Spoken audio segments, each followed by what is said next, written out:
to Hack Your Leadership, the podcast that explores career development insights in the insights and market research industry. I'm your host, Liubov Ruchinskaya, and today we have a very special guest joining us. He is the founder, principal consultant at Wish Insights Strategy and the former vice president of Insights Colgate, senior insights executive at Procter & Gamble, Gillette, Unilever, a brilliant coach and a trusted expert in leadership. Please welcome Dan Wish. Hi, Dan. Happy to be here. So, Dan, thank you so much for being with us today. And it's an absolute pleasure for everyone and for me in particular to have you today on the show. So, let's dive right in. Throughout your leadership journey, you have achieved remarkable results and made a significant impact in your field, in the industry. You changed also the lives of people you worked with for better. And I would like to ask our conversation today with a very simple and maybe at the same time very big question. What are the three elements of your success that have been key to standing out and achieving these results? Sure. And I've been thinking about this. I think three broad areas, and I'm sure we'll dive into them. The three broad areas include developing a strong team, right? Both collectively and individually.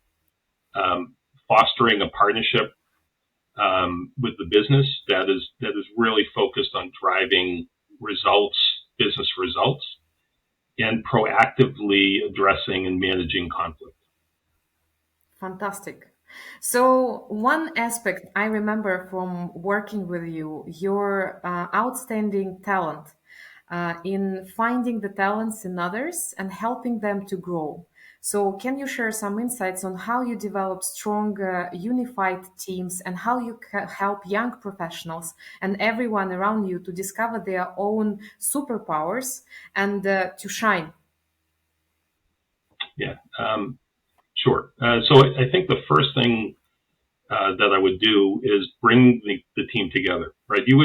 I would have core objectives and key areas that I want to focus on, but we need to co-author and co-own the objectives. That way people feel part of it rather than being dictated to. So that's the first thing. So really co-develop, co-own where we want to go as a function and how we're going to help the business.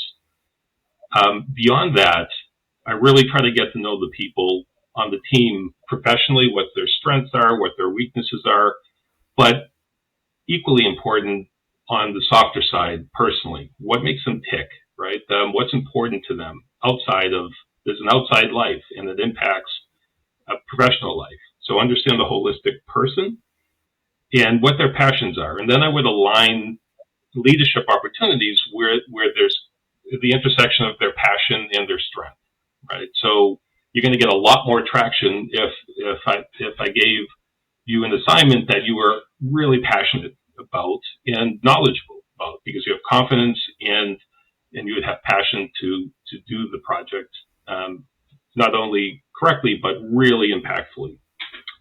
Also, it's critical to set clear individual goals for the year, but also career development, and address that and have open communication on a regular basis. Life circumstances change, priorities. Just because you want to move to Europe and lead Europe 1 year, you may want to stay laterally and stay in the geography for a certain amount of time, and that's not wrong. It changes, right? And so, but I can't champion your developmental needs if I don't know what they are, right? So that's important. And then beyond that, identify the high potentials. So you're addressing everyone's needs, but who are the most likely future leaders of division, VPs, and have another layer of development. Establish mentors, have more frequent touch bases with them, and really make sure that they feel looked after. What's also critical is having your teams back. So I want all the fighting and active discussions internally. But when we go in public and someone's presenting, so if I have a junior person presenting at a budget review and they're being challenged, I'm just not going to sit back and allow them to be challenged if they're having trouble answering, right? I jump in and I would have their back. Um, it's also important, a key job when you're managing a large group is removing obstacles and allowing your team to spend time on value added rather than non-value added activities. A couple other thoughts. In when offering feedback, if you get a presentation, don't change something that's correct to something that is also correct, but more in the way you would address it. Add input to enhance the deliverable, and only change whether it's wrong, right? You're going to lead to wrong business results because you want to encourage individuality and ownership. If you do that, you're going to demotivate your team member. Last two thoughts on this is allow your team to get exposure. If they're owning a project and they've led it and they've gotten great feedback internally, there's nothing more demotivating than to see then your boss or your boss's boss present this outside and take credit, and no one really knows the hard work that you did. So it's very important that they get exposure for the work that they're doing and celebrate success, right? The ultimate thing is don't just assume that's a given. Celebrate successes, because ultimately the success of your team is a direct reflection on yourself, and you should take equal satisfaction in how well that your team members are doing. That's fantastic recommendation. As my ex-boss in Electrolux said, Edwin, he said, team comes first, and we need to stay very much focused on how much we are investing in growing our own teams. But at the same time, being in Insights global professionals, so we have exposure to work with different departments and with marketeers, with very senior people, presidents, vice presidents across different geographies. And I'm very curious to learn and to let everyone learn from you how you manage to build the strong partnership with marketeers. So how did you expand your presence working with other departments, not necessarily having being enabled with the direct report line or with the budget that you have and you can spend on the projects? So how you use your soft skills to empower and to influence the conversations? So let me unpack that. I think the first thing is developing a really strong and trusted relationship with your business partners, right? Because ultimately you have your team to enable us to do great things and come with impactful, connected results. But if you're not trusted by your business partners, then the likelihood of it being implemented is much lower. And ultimately, we could have great ideas, but if they're not implemented and they don't impact the business, then it's like a tree falling in the forest and no one's there to hear it, right? So the first thing is engaging with and building that trusted relationship with senior leaders, that whether it's the VP of marketing or the president of oral care, understand what their priorities are, give and take, understand how they work and how they'd like to be communicated with and get information, because there's no one way to do that. And if you address everyone the same way, it might be optimal for one, but suboptimal for others. I've had leaders that want daily quick check-ins. I've had ones that want formal monthly, and then stop by as needed. I've had leaders that want me in every single meeting, no matter what, and then I have to manage that. I have others that have to fight to be in meetings. So you really have to understand kind of dynamics and understand how you want to work with them. Another important thing within the insights function is for you to think like a general manager. Don't just think a silo in consumer insights or analytics. Understand, put yourself in the shoes of the president of division, of the president of global, of VP of marketing. Understand all aspects of the business holistically, supply chain, finance, R&D, competitive dynamics. They'll help you in a couple different ways. One is when you're developing your recommendations, you understand where it fits and what recommendations are most likely to be implemented. but also would allow you to more proactively identify areas that you can help, right? It's, you get credit to say, okay, look, here's an issue and we have to do a new product development, and you develop a great plan. That's great. But if you identify an unmet need or a study that was not identified, and then it really impacts business, that's proactively impacting the business. And that's really where you want to go. And when you're doing this, you should be establishing the need. It should almost be a given that you have a seat at the table, right? It's very important, and it's very hard to get this general manager holistic impact if you're only brought in when there's a direct insights question, right? So, and when you're not, and sometimes some managers, it's not second nature. They weren't brought up in that. And so you have to show why, show the value that you're adding, but also have non-confrontational discussions with them and say, this is why it's important.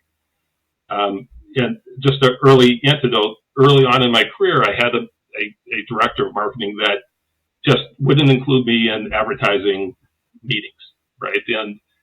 And I was early career, and they said, and I've asked, it just wasn't on his mind. I don't think it was something that was really intentional. It just wasn't in the thought process. So I just started showing up. Probably doesn't work, and I'm not advocating you to just barge into meetings, but I showed up. He looked at me for a second, didn't say anything. I added value. The next meeting, I showed up. Same thing. The third time, I was invited, right? So there's a lot of different ways to do it, but it's important that you have a seat at the table. You also need to partner early, right, and engage with the team when developing plans. So it should be integrated. It shouldn't be an afterthought. You shouldn't get a couple bullet points from the marketing team saying we need to look at this and now let's figure out the budget. Really have ongoing discussions and really integrate the plans into how we do things. And it's also important not to take or accept directives. What I mean by that is just being an order taker. If then it becomes a transactional relationship. You don't want them just to say, Liubov, I need you to do a idea screening test. You want them to say, listen, I have a business issue. What's the business issue? These are my learning objectives. And then you come back with the best solution for that. So that's more of a strategic partnership relationship. Being people-centric, right? You need to be really focused on the broader context of people's lives and where your product fits. We spend 40, 50 plus hours on categories or products that people probably think of 30 seconds a week or 2 minutes a week, right? So how do we fit in with the broader context is important. And what's critical is connecting the dots, right?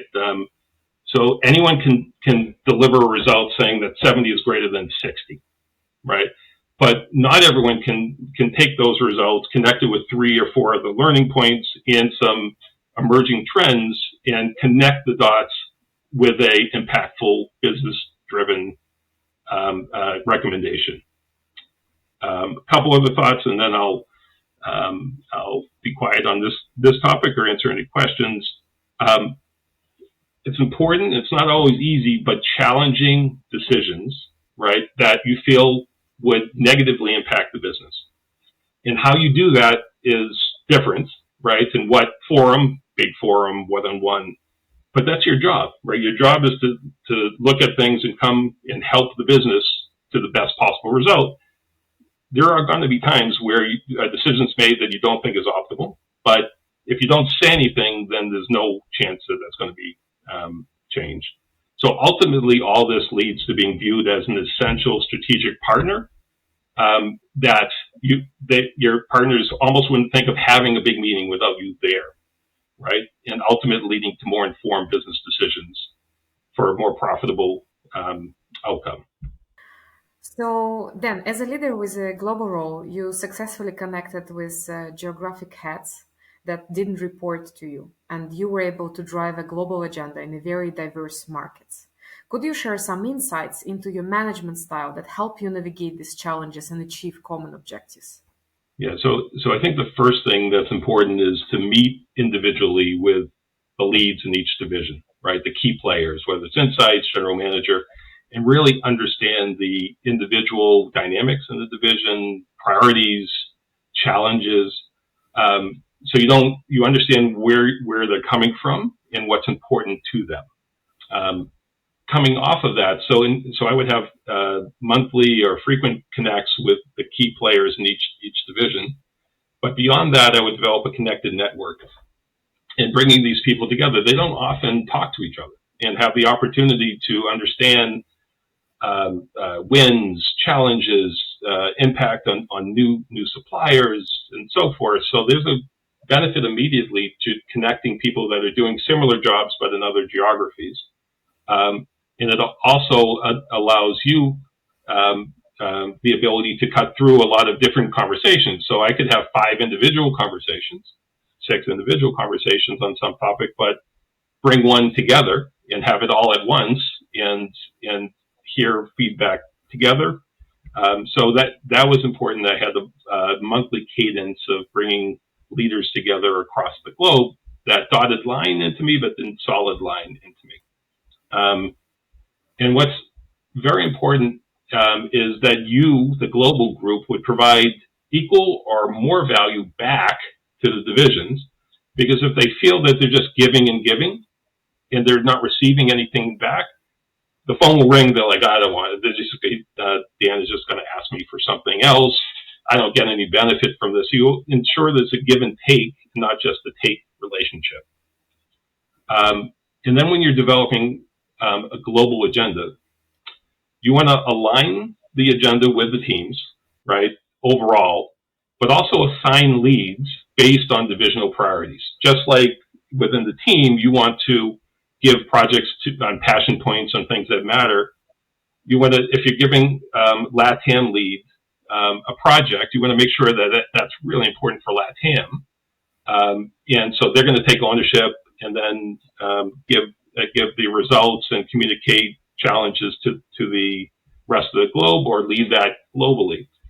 And then lastly, look for opportunities to reduce overlap and redundancies, right? To allow the teams to spend more time on fewer, bigger projects and not have 6 different people working on a very basic project.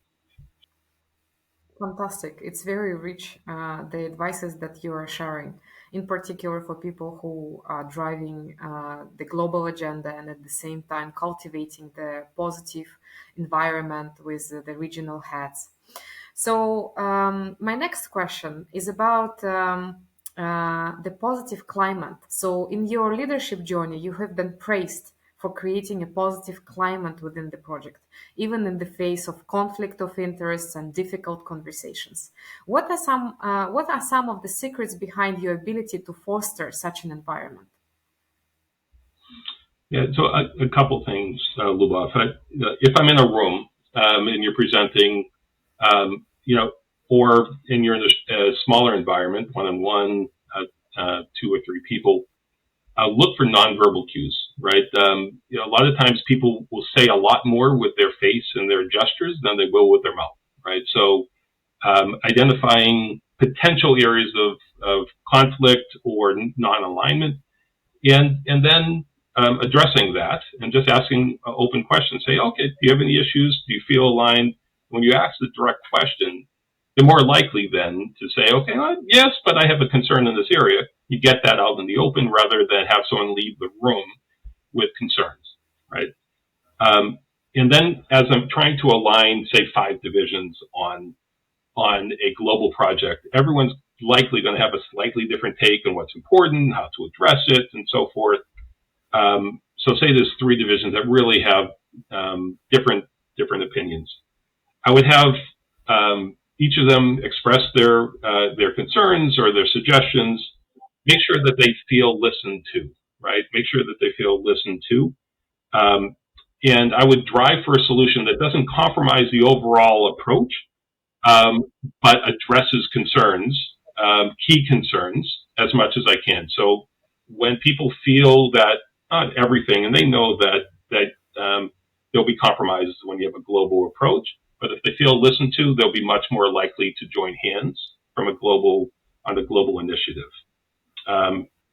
Couple other thoughts on this is, if you know you're heading into a big meeting and there's potential to have conflict, I would look to pre-align, right, or have a pre-discussion with key players, and try to answer questions or concerns ahead of time. This way, when you go into the larger meeting, they're much more likely to be aligned with you, and it lead to a productive outcome rather than having everyone addressing concerns in a larger context.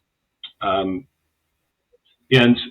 very similar, how you interact with people should be adjusted also. There's certain people that if you address concerns in a large group, they will never back down, right? Because that's a sign of weakness, or they would see that as a sign of weakness.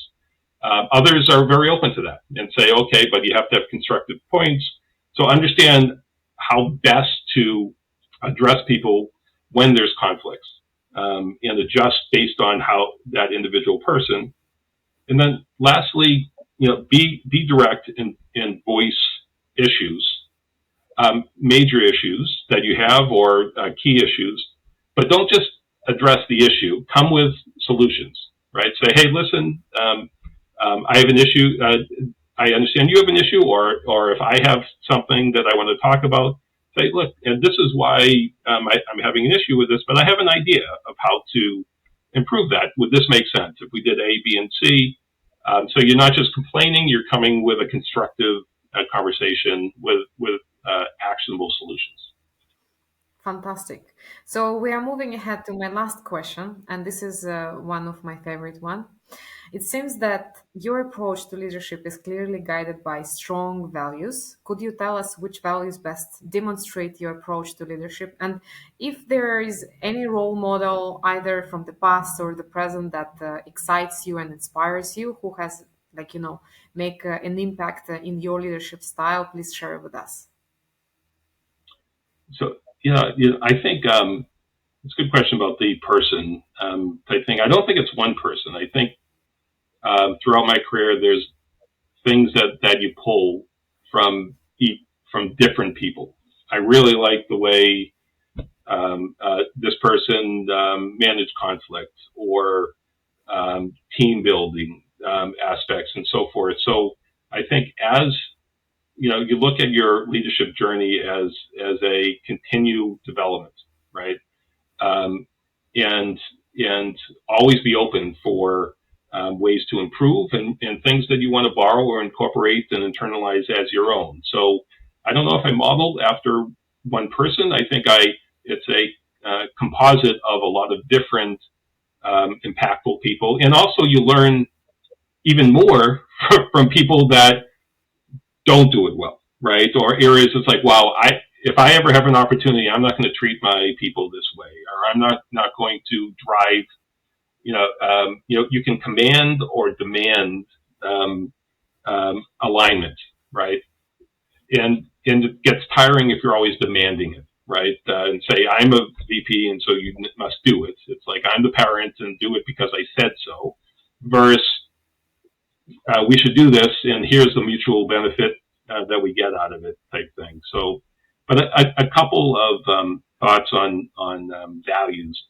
Caring is important, right? I think we talked about this, and caring person professionally and personal life. The team, individual is important, but the team dynamics are critical. So I don't want 40 individuals working in 40 different silos, because you're not going to be productive, even if they're all high performers. I want people to be working collectively and building off of strengths of team members. Focusing on personal growth, because people want to know that they're adding to the business, but they're also there's a future and there's personal growth that's going to come. And ultimately, everything we should be doing ultimately should impact the business, right? If we're just developing nice, pretty charts and presenting it, and we feel good about that, that only goes so far. Fantastic. That is truly inspiring. And all of our guests would be asked the same questions in the end of our podcasts because we are slowly moving to the end of the conversation. Then, now, as wrap up this engaging conversation, what advice would you give to insights professional inspiring become influential leaders in the insights and market research industry, and in general to people who want to grow in their fields? Yeah. Yeah. So, a couple thoughts. Be relentlessly curious and look for opportunities for personal growth. Be your own biggest advocate. If you're not advocating for yourself, how can you expect others to be advocating for yourself? Um, and and actively look for mentors and people that you want to aspire to emulate in some ways and foster that relationship. That's one area. Um, the other one is being open and actively seeking new approaches and insights.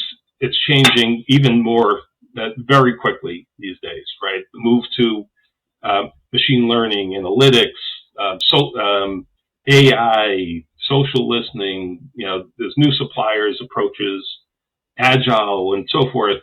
That if you just limit yourself to trusted approaches, you're going to be outdated quickly. So you really want to stay up on it and to incorporate and test and learn and adjust and bring in new approaches where it makes sense.